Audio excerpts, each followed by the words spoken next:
Olá, eu sou o professor Bruno Leut e você está no Vozes Exatas, um podcast do Colégio Exatos produzido a partir das reflexões realizadas no itinerário formativo Mundo em Movimento pelos alunos e alunas da primeira série do ensino médio de 2023.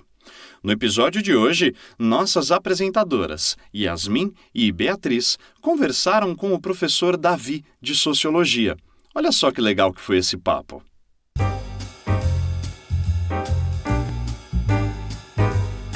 Bem-vindo ao Vozes Exatas, eu sou a Bia. Eu sou a Yasmin. E hoje a gente vai entrevistar o professor Davi, de Sociologia. Obrigada por ter vindo. É isso. Eu vou começar com uma pergunta meio difícil. Quem é você? Isso é uma pergunta bem difícil. Em geral, quando a gente pergunta isso, a gente quer saber onde a pessoa nasceu, né? De onde que ela veio, etc. Acho a pergunta muito abrangente. Eu vou nesse caminho, tá? Meu nome é Davi, eu sou de São José dos Campos, eu não sou de São Paulo. Sou filho de um imigrante, né? Que veio da Ucrânia para o Brasil, meu pai, Volodymyr Borusevski, e minha mãe, Maria Aparecida Assunção Borusevski. Meu pai é engenheiro aeronáutico, minha mãe é professora de História. Eu me formei em Ciências Sociais pela Unesp e depois fui fazer mestrado em Psicologia, né? Mas, além disso, eu sempre fui músico e também tenho esse trabalho como baterista. E, recentemente, ontem, fui contratado por um músico que eu tenho grande admiração, que é o Tuya, e já tem show marcado, estou super feliz. Caraca! Parabéns. Achei que ele ia ter uma crise existencial. Não, eu vivo nessa crise, assim. Quem sou eu é ótimo. Se eu sou professor de sociologia ou sou músico, eu sempre fico dividido. Mas eu decidi fazer as duas coisas, justamente porque eu gosto muito das duas. Sim. E a gente quer saber, assim, o que te levou a ser professor? Tá. Assim, ser professor eu vou entender assim, professor de sociologia. Sim. Porque eu sou professor de sociologia, filosofia, itinerários formativos e bateria também. E acho que cada um tem uma história diferente. Na verdade. Porque eu não comecei como professor de sociologia, eu comecei como professor de história. Porque antigamente, antes de 2011, não tinha sociologia e filosofia no ensino médio. Quem instituiu essas matérias no ensino médio foi a Dilma, em 2011, como obrigatórias. Tá? Então nós, até 2011, a gente não tinha o que fazer numa escola a não ser dar aula de história ou geografia. Então eu comecei na ITEP, não sei porquê. Não faço a menor ideia, porque na época eu fazia tradução de série da HBO e um amigo meu me ligou e falou assim: Davi, você não quer dar aula de história na ITEP? Foi uma coisa bem assim. Eu tentei, a primeira aula foi um fracasso absoluto, hediondo, assim. E as primeiras semanas também. E eu falei, não vai dar certo. Mas com o tempo eu fui pegando jeito e eu me tornei bom no que eu faço. Tá? Mas assim, até ir para sociologia e filosofia durou um certo tempo. E eu confesso para você que eu acho que eu dei mais aula de filosofia na vida do que de sociologia. Então, assim, eu não planejei isso. Quando eu entrei em Ciências Sociais em Araraquara, eu entrei porque eu queria ser socialista. Eu não entrei porque eu queria ser professor de sociologia. Acabou acontecendo. Foi meio sem querer. Foi bem sem querer. Mas você se arrepende ou... Nem um pouco, porque me manter no universo adolescente faz com que eu me sinta jovem sempre, entendeu? Então, porque a minha perspectiva de pedagogia, de dar aula, é sempre usar os exemplos do universo adolescente para explicar conceitos da sociologia. Então, eu me mantenho sempre afinado com o que está acontecendo no mundo e de um jeito muito natural, não preciso forçar a barra. Né? Então, como eu navego na música também, acaba que uma coisa fica ajudando a outra o tempo todo. Eu acho ótimo. Se bem que tem algumas coisas que eu não gostaria de ter conhecido, tipo o MC Deluxe. Mas mesmo ele é importante conhecer para saber o que está acontecendo no mundo. Nada de interessante. Você tem alguma história boa, assim, para contar desse período de transição? Olha, eu acho que a história são muitas, na verdade. Porque eu, em 1998 ou 99, sei lá, no começo do colegial, assim, ou fim do fundamental, eu decidi prestar filosofia e foi terrível isso para minha família. Minha família nunca aceitou uma coisa dessas e não aceita até hoje, né? Minha mãe, ela ainda quer que eu troque de profissão. Assim, tudo bem, ela já não tá muito legal e tal, já tá numa idade que já não tá concatenando bem, mas ela acha que eu tô zoando, entendeu? Então, assim, existiu um preconceito da minha família, com certeza, não só do pai e da mãe, mas da família inteira. Ninguém aceitou, né? Especialmente as duas profissões que eu escolhi, que são duas profissões bem alternativas, entendeu? E, assim, não vou mentir, é bem difícil, claro que é. Seria muito mais fácil e simples ter uma filha tendo uma renda maior do que a que eu tenho hoje em dia, mais estável, etc. Mas eu não troco as emoções que eu vivi nos últimos anos, dando aula ou tocando, por nenhum outro tipo de emoção. Porque eu teria que me anular totalmente para fazer qualquer outra coisa. Eu não conseguiria trabalhar atrás de um computador, eu não conseguiria ser engenheiro, eu não conseguiria ser médico, eu não conseguiria ter esse procedimento tão sério, racional com as coisas. Enquanto professor, enquanto músico, eu consigo exercer minha criatividade todo dia. Então, por mais que ganhe menos, seja difícil, trabalho, nem sei, a pessoa me entregou um trabalho, nem sei de onde. Eu pago o preço. Para mim, o preço também de acompanhar a evolução cognitiva e intelectual de vocês é imenso, porque ser professor é o quê? Eu estou fazendo parte da história do mundo. Eu estou me tornando imortal aqui, sabe? Porque o que a gente passa para vocês, o que vocês passam para mim, é uma corrida de bastão, sabe? Que a coisa vai aumentando, porque você passa isso para outras pessoas, você vai ter uma vida, você vai viver um monte de coisa. Então, é um jeito muito bonito de fazer parte da história do mundo. Eu não trocaria por nada. Mas não é fácil. Não vou ficar mentindo aqui, nesse romance. Não, para. É difícil? É, pra caramba. Vai ter coisa que você vai se arrepender? Vai, um monte. Adoraria entrar numa loja e falar assim, é hoje, Dani, vou comprar algo. Não posso. Entendeu? Porque a realidade nossa é bem complicada. Ainda mais depois de ter filha.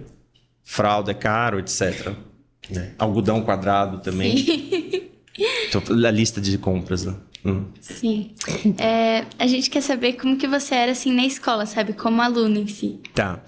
Eu acho que isso tem duas etapas também. Durante a minha infância, que eu estudei num colégio montessoriano, eu era muito bem quisto, eu era muito aceito na escola, eu participava de todas as atividades, era uma escola pequena, etc. Quando eu fui para o Fundamental 2, e eu fui estudar num colégio de freira, acho que a realidade mudou muito. Eu me tornei parte de um rebanho imenso de alunos, uma escola quilométrica, uma multidão de gente. Então eu deixei de ser uma pessoa que as pessoas sabiam quem eu era para me tornar uma pessoa meio solta, perdida naquele contexto. E eu acho que isso foi aumentando com o passar dos anos. E quando chegou no oitava série ou no primeiro colegial, eu considero que eu era um aluno com bastante dificuldade de aprendizado. E onde eu repousava, eu acho, e conseguia aprender alguma coisa, era na literatura. Porque a obrigatoriedade de ler os livros de literatura fazia com que eu me sentisse menos pior. Porque eu lia todos. E quando eu entro na sala, vejo as louças do Rafa, eu falo assim, nossa, isso eu aprendi, cara. E eu aprendi porque eu vivia naquelas histórias. Mas a matemática, a física e a química, eu fui muito mal. Porque uma vez que você perde o fundamento, né, que é nesse começo, nesse fundamental, etc., você começa a desandar. Então, minha mãe vivia desesperada, colocando no Kumon, aula de reforço, santo para ajudar, evangélico, todo mundo, cara, todas as religiões. As pessoas tentavam, mas eu não sei, parece que eu bloqueei, assim. Entendeu? Até porque eu acho que se você não me ensinar, duas coisas para mim. Se você não me ensinar para que serve aquilo, não vou aprender. 2, se eu não aprender aquilo em conjunto com alguém, também não vou aprender. Então você me coloca numa sala com um professor que acabou, já não consigo. Agora, se eu sentar do lado de alguém que eu gosto e o cara me fala, não, isso aqui é para fazer a turbina da hidrelétrica ou a turbina do avião e essa fórmula é importante para isso, para aquilo, aí eu gosto. Então eu tenho essa dificuldade. Eu não me dou bem com salas de 50, 60, 70 pessoas que nem são os ensinos médios e cursinhos que eu fiz. Tanto que o meu mestrado na psicologia da USP foi para estudar adoecimento de estudantes em curso pré-vestibular. Caraca. Porque eu acho que eu vivi isso de um jeito muito marcante na minha adolescência e juventude, e também vejo meus alunos com os mesmos sintomas, né? Então é um tema que é muito importante para mim, assim, o quanto que a educação ela também gera adoecimento, acho a palavra muito forte. Até que o nome da minha tese é outro, eu esqueci, mas é sofrimento psíquico, acho que é diferente.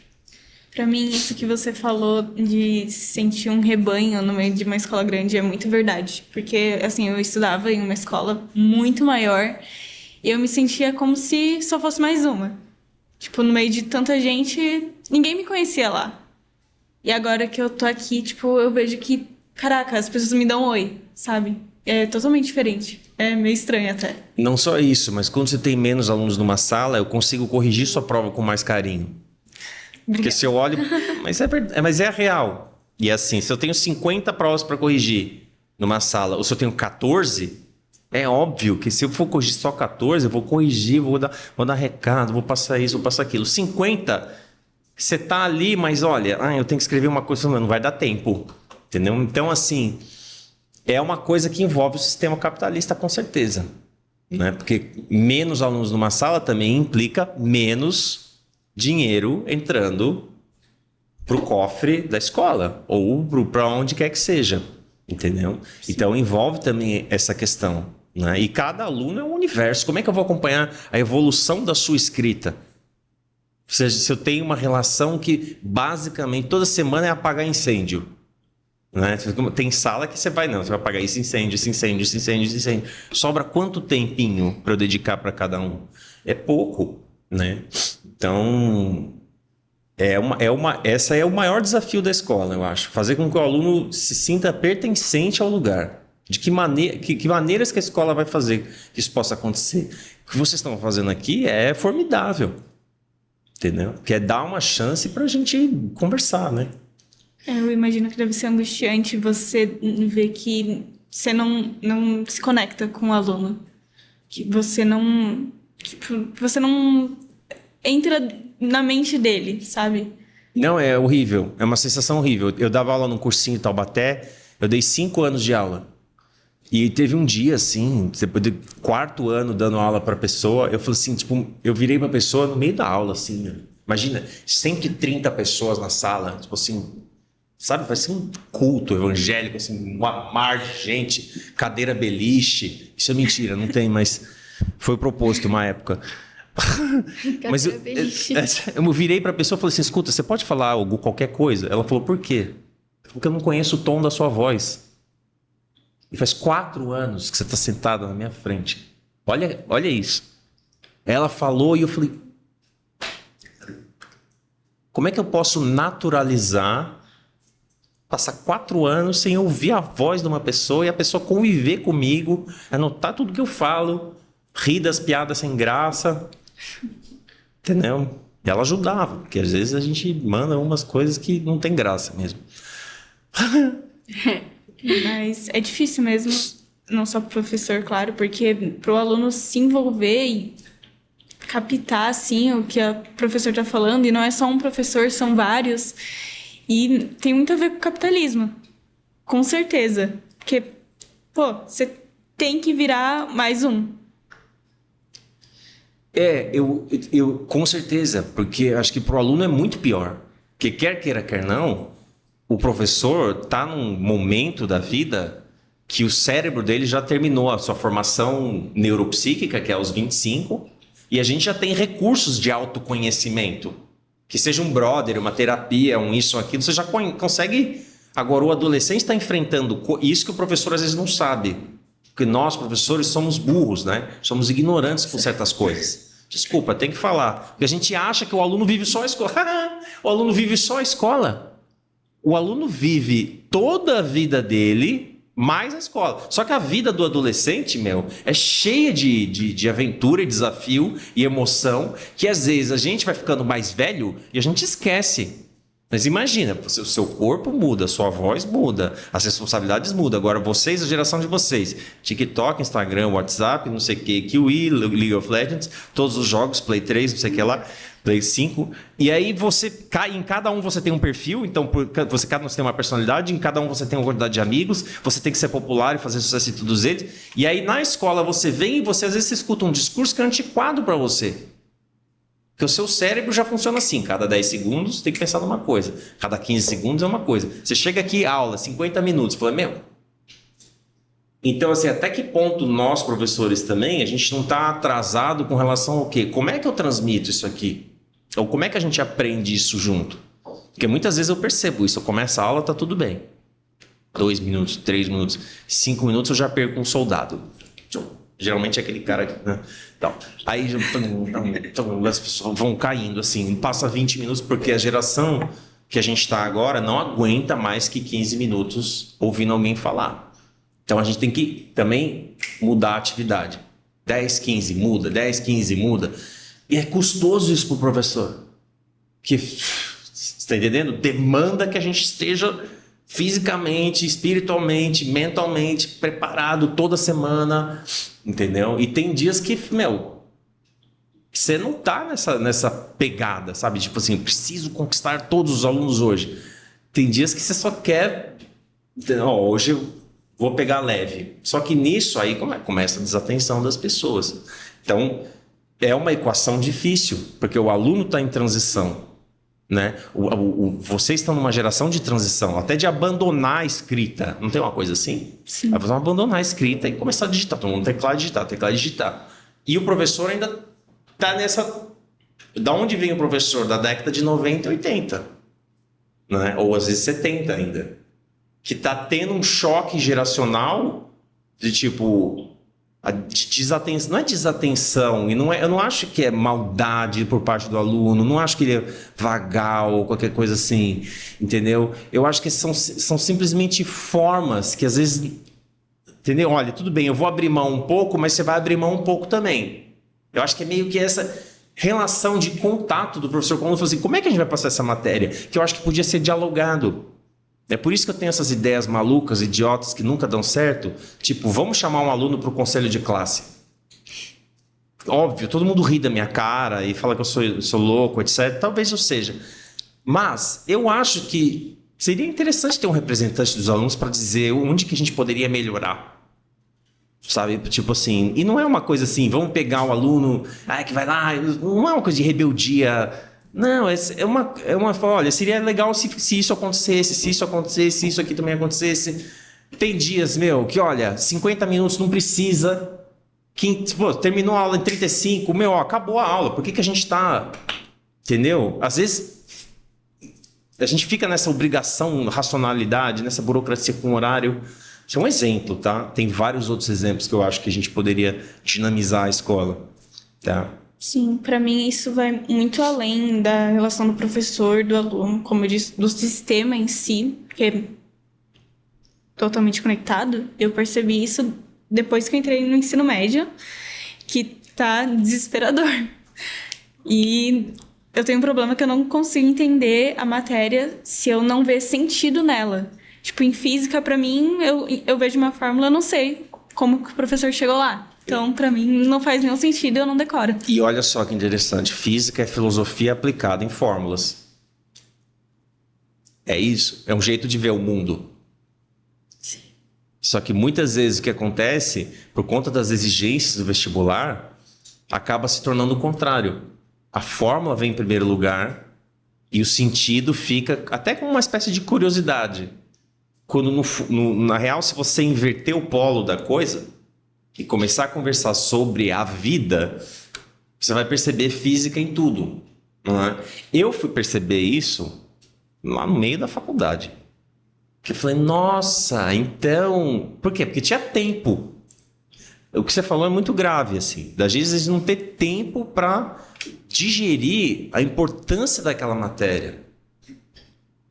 Às vezes porque uma matéria na semana vem outra, não sei o que lá, e tem que cumprir o horário, não sei o que. E de repente tem uma coisa super interessante que o professor está falando que você não consegue passar um período que você consiga curtir aquela matéria, né? Porque eu tenho certeza que dos zilhões de tópicos que a física tem algum que vai te interessar. Tem algum... Nossa senhora, quando eu comecei a pensar filosoficamente sobre a gravidade, putz, eu achei sensacional. Não entendo nada da fórmula. Mas o debate sobre isso eu achei lindo, mas fui ver isso na faculdade também. E vocês têm um trabalho muito difícil de ter que se conectar com vários alunos que pensam e aprendem de forma diferente, né? Tipo, isso é muito difícil para vocês também, porque vocês têm que saber isso e saber explicar isso de formas diferentes. Então, acaba sendo complicado para vocês também nesse sentido. Muito difícil, porque eu tenho que fazer escolhas muito graves às vezes. Porque eu estou percebendo que eu estou perdendo a sala. Eu estou percebendo numa aula que a atenção está diminuindo. Estou perdendo soldados e soldadas, como eu falei. Aí eu vou, tudo bem, vamos aqui para piada, vamos para brincadeira, dar uma ressuscitada nas pessoas. Mas ao fazer isso, eu perdi os alunos que estavam focados na matéria. Que são aquelas pessoas que estão no clima, que leram a matéria, que fizeram a tarefa. Não sei. Então você fica... Como é que eu mantenho todo mundo junto ao mesmo tempo? É uma equação difícil. Isso me gera muita ansiedade. Porque a sala não é homogênea. Se fosse homogêneo, tipo assim, esses 10 caras querem passar no vestibular, você vai dar aula para eles. Você está sossegado. Agora, esses 30 caras só têm um interesse periférico pela matéria. Você dá aula de um jeito. Agora, numa sala, é o que você falou. Tem 3 ou 4 que sempre estão muito antenados, fazendo tudo. Tem 5 ou 6 que não fazem a menor ideia quem você é, às vezes não sabem nem seu nome, entendeu? E tá todo mundo no mesmo processo educativo, entendeu? Então, assim, eu acho que esse é o grande desafio que existe. A estratégia que eu uso, que costuma dar certo, é usar exemplos que são do universo adolescente e também falar um pouco da minha vida. Porque eu acho que sempre que você começa a falar de você, e não falar bem de você, falar mal de você, entendeu? Porque quando você se fragiliza, o que acontece? O aluno se identifica, fala, nossa, tem um cara na minha frente que não se acha um grande Deus. Então deixa eu ouvir o que esse cara está falando. Porque o que o adolescente não aguenta? É alguém vendo para eu sou bom, você é ruim. Faça como eu, não sei o que lá. Por que você não é que nem seu primo que passou na NASA? Por que você não sei o que lá? Porque o adolescente odeia isso. Agora, quando você vira e fala uma história sua de fracasso, que nossa vida é uma coleção imensa de fracassos, eu percebo que eu ganho a sala. Pelo menos por 5 minutos. E é uma estratégia didática isso. E eu tenho muitos fracassos, então... Toda aula uma é diferente. Exato.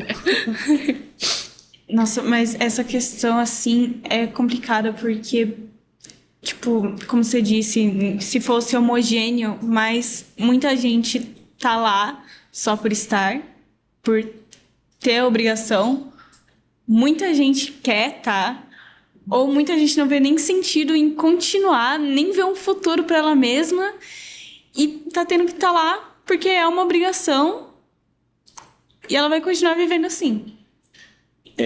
Eu acho que, por exemplo, quando você vamos partir um pouco para música, né? Você escolhe estudar bateria, tinha lá, você chegou na escola de música, tinha guitarra, piano, baixo, violino, acordeon, não sei o que lá, flauta, gaita, bateria. A pessoa escolheu.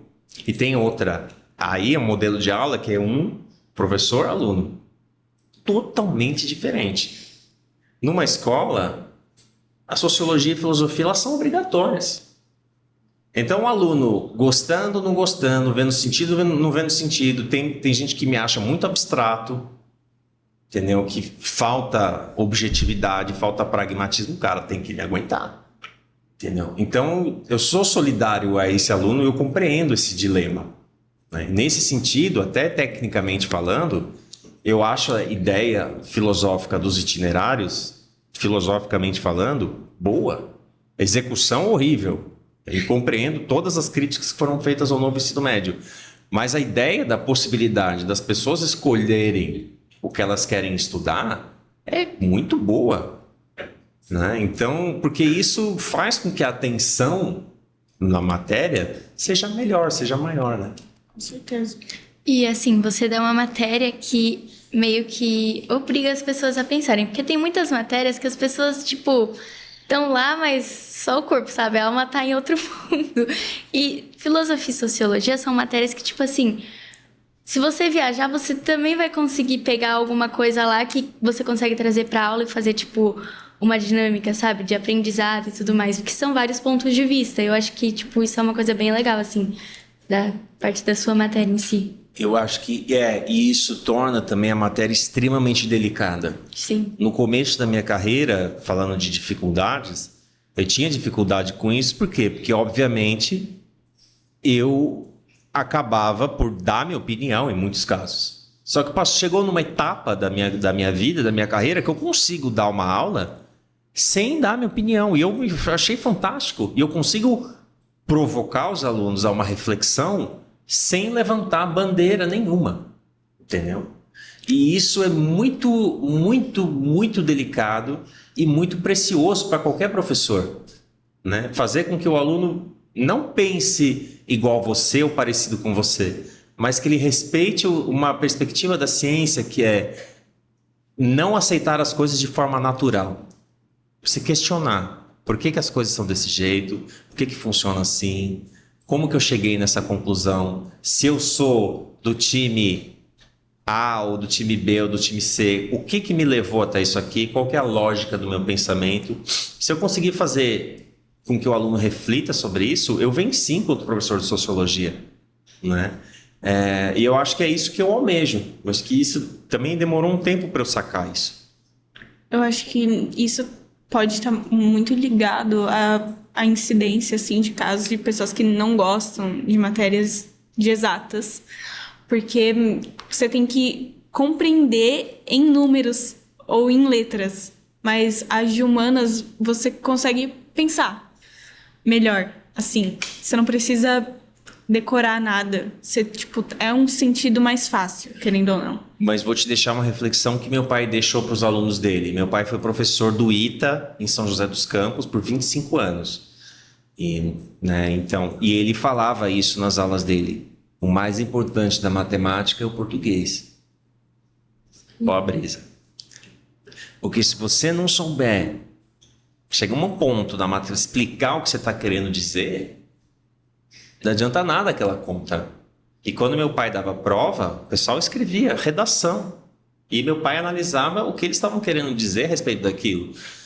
E eu acho isso muito bonito, essa lição que ele passou. Porque no meu entendimento, Yasmin, eu acho que essa própria separação entre humanas exatas, que é muito popular no Brasil, menos popular nos Estados Unidos, onde eu também morei, ela é... não sei se danosa, assim, não ela é, mas ela é perigosa, porque todas as matérias são de humanas,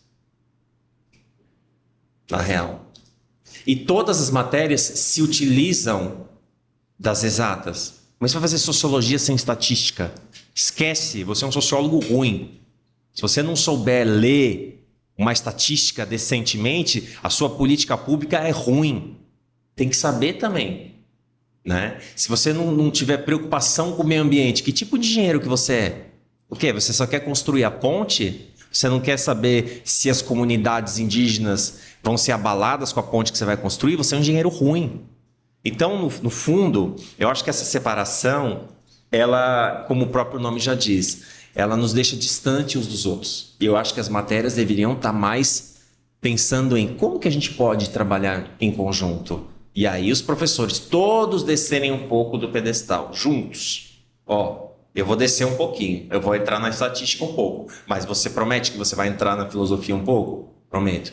Porque a filosofia não tinha que ser uma matéria de uma aula por semana apenas. Pode ter uma ou mais aulas por semana, mas a filosofia tinha que ser a nossa guia.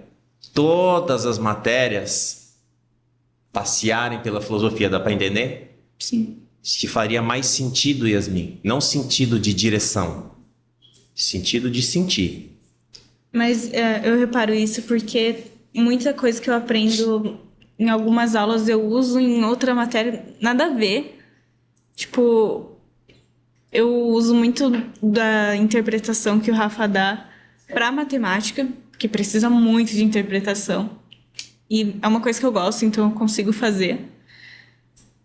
Tipo, a aula da Renata eu usei aqui no itinerário já ou aula sua, eu já usei em aula do Dimas. E realmente, tudo tem uma conexão, mas é difícil perceber. É difícil perceber e também é difícil porque nós, professores, muitas vezes a gente não está em contato um com o outro. Também é culpa nossa. Sim. Entendeu?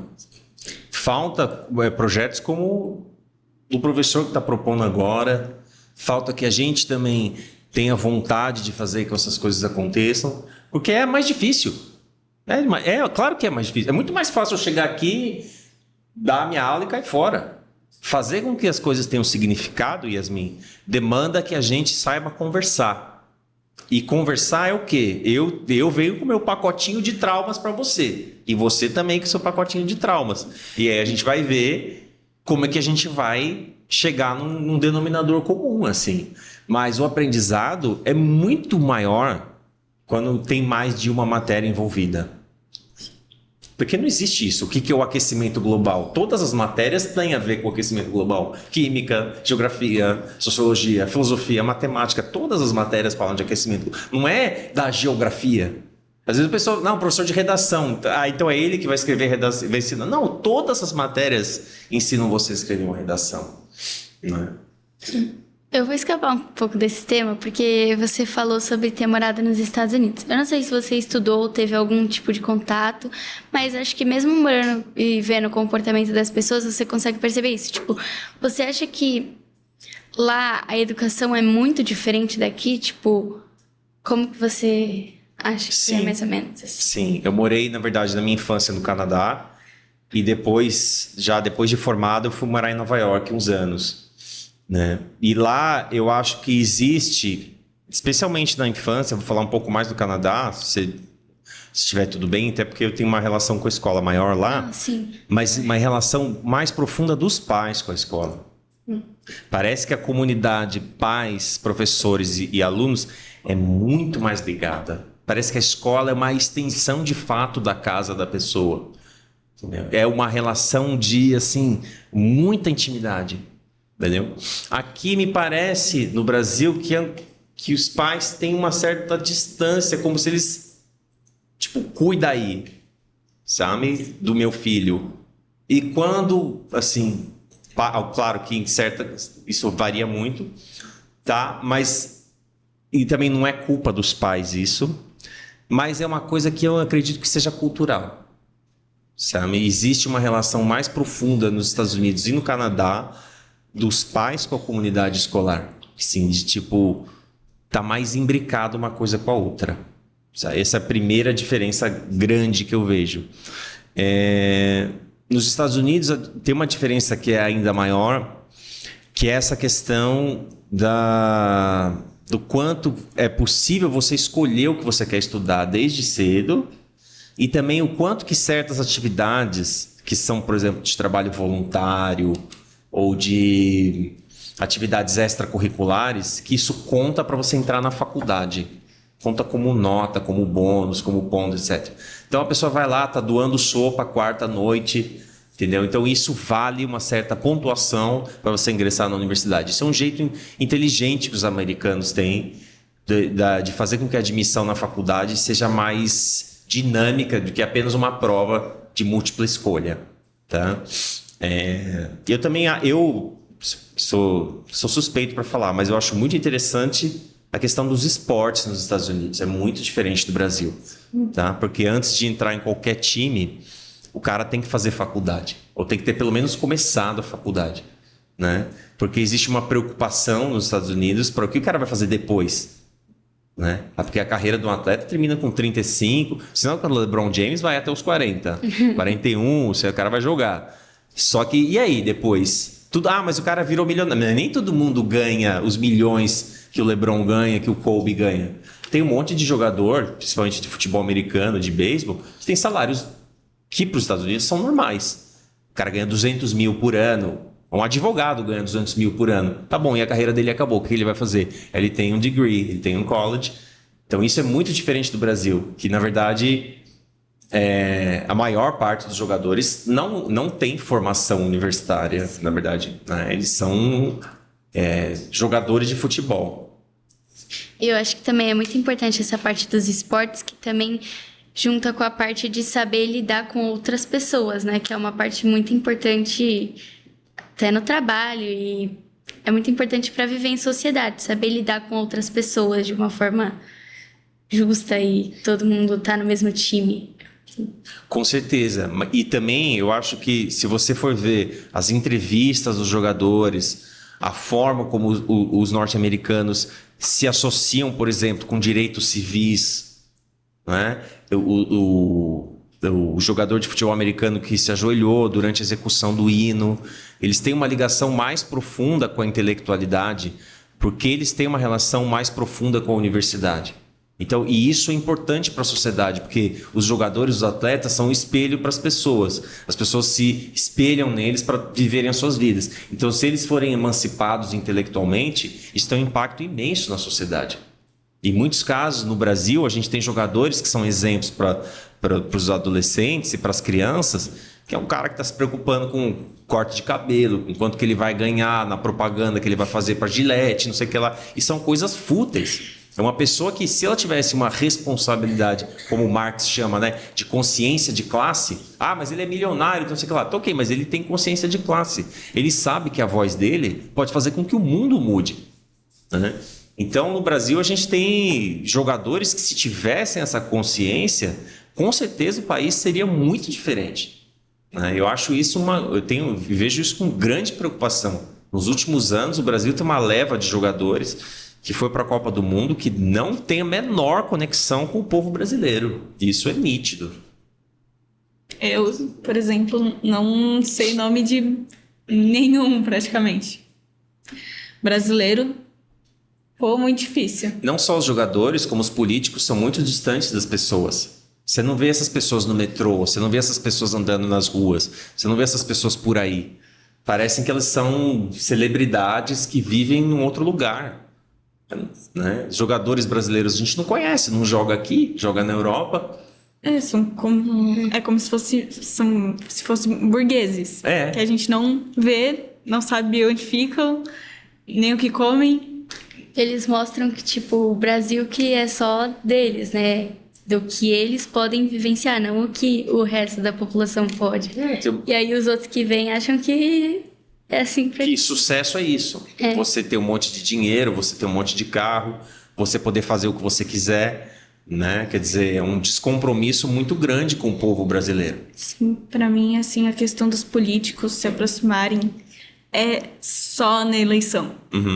Você vê o cara comendo pastel no meio da feira e tirando foto apenas para depois sumir. E visivelmente ele não come pastel, né? Não. Dá para ver na cara dele que não é a dele, né? Quer dizer, eu acho que isso é muito, muito, muito importante. Você conseguir ver aquela pessoa e entender o quê? Que ela trabalha para nós, né?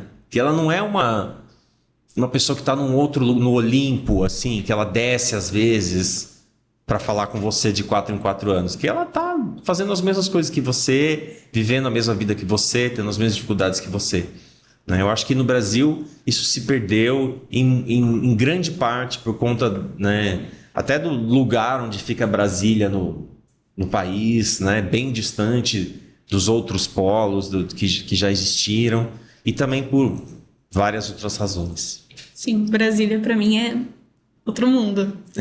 Tenho medo, pra falar a verdade. Assim, você... Pode falar. Não, pode falar que eu vou... Por favor. Você vai mudar de assunto? Pode mudar. Não, então fala você primeiro. Eu ia mudar de assunto também, ia perguntar sobre a sua relação com a sua família. Eu ia perguntar a mesma coisa.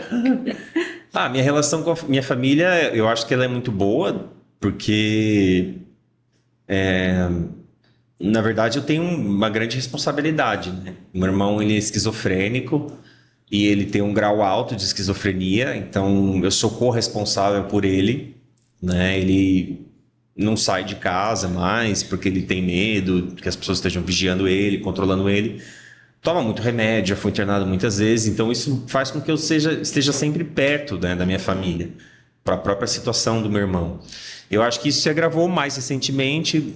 Minha mãe, ela desenvolveu Alzheimer, está desenvolvendo, né? Então está no estágio inicial, mas assim também me torna próximo da minha família. E eu acho que em 2016 eu ainda morava no interior, dava aula no interior, dava aula no Ângulo, Poliedro, Vale do Paraíba inteiro. E eu larguei todas as escolas que eu tinha para cuidar da minha família. Então, assim, foi uma decisão bem complexa, mas eu não me arrependo, porque agora que eu sou pai também, né? Eu sei a dificuldade e o esforço que é você cuidar de um bebê, né? E eu tô só retribuindo o que foi feito para mim, assim. Então, eu tô muito feliz, assim, de poder fazer isso, sabe? E você gosta de ser pai? Ah, sim. Eu sou um pai bem bocó. Um pai bem babão. Sempre quis, né? Eu acho que para mim é uma grande realização. E eu acho que agora que ela começou a andar e tá ensaiando falar coisinhas, assim, tá ficando até mais interessante. Confesso que os primeiros 6 meses eu não achei muito interessante. Esse meio fisiológico, assim, sabe? Uma coisa... Você não tem muita resposta do bebê, sabe? Agora tá respondendo mais, tá começando a formar uma espécie de personalidade. E eu acho que vai ficar mais interessante ainda quando ela começar a se relacionar com outras pessoas. E aí sim, tipo, saber do que ela gosta e quem ela é, como que ela quer ser. Mas são coisas, sabe? Ela já pega e traz o controle, assim, na minha mão. Porque com o controle eu ligo a música, sabe? Então já sei que ela quer ouvir música. Eu acho isso fantástico. E eu posso, assim, eu não sou desses... vou colocar Cocoricó... Não, tudo bem. Vai ouvir Cocoricó, vai ouvir palavra cantada, beleza. Mas vai ouvir jazz também, sabe? E eu acho que isso é uma coisa... Porque eu fui descobrir jazz depois dos 30 anos de idade. Fiquei super triste. Porque eu pensei assim, nossa, mas olha o que eu perdi, né, cara? De não ter tido essa educação musical, sabe? De não ter tido a oportunidade de ver isso antes. Nossa, minha irmã, ela formou muito do meu repertório musical hoje em dia. Tipo, eu não ouço MC Deluxe. Então, pra mim, foi sensacional, porque eu aprendi de tudo. E, assim, eu pude entender o que eu realmente gostava, desde muito pequena. Porque eu acho que música, tudo bem, é possível aprender em livros, sim, mas é mais legal quando alguém te mostra. Você tem que escutar isso aqui. Faz toda a diferença. É muito diferente. Eu posso ler num livro que o movimento hippie tinha. Lembra a aula de hoje? Sim. Bob Dylan, Led Zeppelin, não sei o quê. Tá, beleza. Mas se alguém te manda e fala, isso aqui é sua cara, parece que tem um outro efeito. É muito importante a gente ter contato com pessoas que nos incentivem a ouvir música. Sim. E eu, como pai, eu tô muito realizado de poder fazer uma playlist para minha neném. Quando eu nasci, minha irmã tinha 14 anos. Ah, é? A minha irmã mais nova. Eu tenho um irmão de, uns 40 anos. E, assim, eu acompanhei ela mudar de personalidade muitas vezes. Então, ela me fazia ouvir todos os tipos de música. Da hora. Bem da hora. Você falou muito do seu pai, assim, eu queria saber se ele acabou espelhando você a ser quem você é hoje, sabe? Tipo... Em muitos aspectos, sim. Com certeza. Meu pai é um cara extremamente preciso, com horários, o que me fez uma pessoa que eu nunca me atrasei. Acho que é a verdade. Sério, nunca me atrasei pra nada. É um absurdo isso, né? E acho que isso eu peguei do meu pai. Sabe? Eu acho que isso é muito importante, porque você não se atrasar é um gesto de respeito com a outra pessoa, sabe? E eu acho que, além disso, meu pai é professor também. E eu sempre, quando era criança, eu ia ver ele dando aula, sabe? E sempre percebi o intuito dele dando aula, sabe? A admiração dos alunos dele com ele... E o respeito que ele tinha pelos alunos, o quanto que ele gostava, o quanto que ele repetia. Eu já vi meu pai apagando uma lousa inteira, 2 vezes essa lousa, para explicar um negócio que o cara não estava entendendo. Eu falei assim, tudo bem, vamos fazer de novo. E quando ele voltou, no começo da lousa, o cara não sabia o que era MMC. Porque meu pai dava aula no curso de agronomia da Unital. Então, os alunos vinham de vários lugares diferentes. Então, o cara entrou na faculdade e não sabia o que era MMC. Meu pai voltou e ensinou MMC pro cara.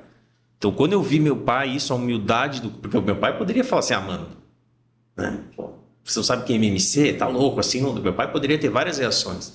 Meu pai, naturalmente, como se ele estivesse explicando como funciona o satélite. Ele falou, não, então, vamos lá, MMC, botou aqui e tal. E a sala, desculpa, falei palavrão, edita aí. E aí a sala começou a olhar assim e tal, e meu pai, de repente, ele fez a lousa inteira de novo e o cara foi ganhando a ideia. Entendeu? Mas se você, né, eu acho que esse exercício de humildade do meu pai, assim, isso com certeza foi para mim muito significativo. A Bia tem uma pergunta importante para te Eu vou fazer. deixar pra mim, né? É mais uma. Vai lá. A gente quer saber se você se você dá aula, se você também trabalha, sabe? Eu nunca falo essa frase certa, eu não sei se falei certo agora. Então, e acho que nos Estados Unidos essa piada é ainda pior, né? Porque those who can do anything teach, those who can teach gym, que é aqueles que não conseguem dar aula, dão aula de educação física. Que ainda é pior a piada, né? Quer dizer, eu acho que é essa frase, essa piada, eu costumo dar risada, assim, eu costumo achar engraçado. Porque, de fato, quem começou a dar aula no Brasil foram os padres missionários. Então era uma espécie de missão. E a missão o cara faz para Deus. Então não faz em troca de um soldo, de um salário, etc. Então, como começou a história da educação no Brasil, começou desse jeito. Então, as evoluções elas vão acontecendo vagarosamente, mas a gente ainda não tem a respeitabilidade que a gente merece enquanto profissional. Com certeza, estamos anos-luz de distância disso, né? Porque a nossa cultura não é fundamentada, o pilar da nossa sociedade não é um professor. Eu nem sei o que é o pilar da sociedade brasileira, estou cada vez mais confuso sobre isso. Mas não é um professor. O professor é uma figura importante. Eu reconheço que a sociedade brasileira acha o professor importante, mas o professor não é tratado de acordo com a sua importância, no sentido financeiro, de respeito, de zelo, de carinho, de cuidado. Tá? Eu acho que varia muito de escola para escola, mas no geral as pessoas fazem essa confusão justamente porque a gente não tem ainda estabelecido no Brasil que a prioridade é a educação. A prioridade é, sei lá, é a indústria, o capital internacional, são outras, né? A prioridade é ser famoso no Instagram, não sei. Né? Não é irritante assim ver a quantidade de youtuber que ganha mais que professor e ainda tira sarro do professor? Teve uma recentemente, não teve? Pouquinha. Pois é, entendeu? Essa aí não aguenta 5 minutos dando aula, entendeu? Pode ter certeza. Nem escutar. Né? Quer dizer, são coisas que a gente às vezes começa a refletir, tipo, o quão injusto é o mundo. Né? Porque tenho certeza que um monte de professor, se ganhasse 1/10 do que ela ganha, poderia trazer mais segurança, mais paz, mais conforto para sua própria família, né? Não, eu acho que o mundo vai acabar e vai continuar assim. Nossa. Você é mais pessimista que eu. Perdão. A gente precisa de mais gente aqui, Yasmin, porque uma hora minha gasolina vai acabar. Você que vai continuar isso aqui. Passo pro próximo. Ó, o Guilherme, ó, a Beatriz, vocês têm que ajudar a gente. Bom, muito obrigada por ter vindo aqui, com um pouco do seu tempo aqui pra falar com a gente, né? Não, mas não perdeu, né? Porque a gente aprendeu muita coisa. Então Não, você tá exercendo a sua profissão, de certa forma. Foi muito legal para mim também. Eu achei muito bom me abrir. Isso é sempre uma oportunidade boa falar, né? Sobre os nossos sentimentos. Sim. Legal. Obrigada. Obrigada, viu? Valeu. É isso.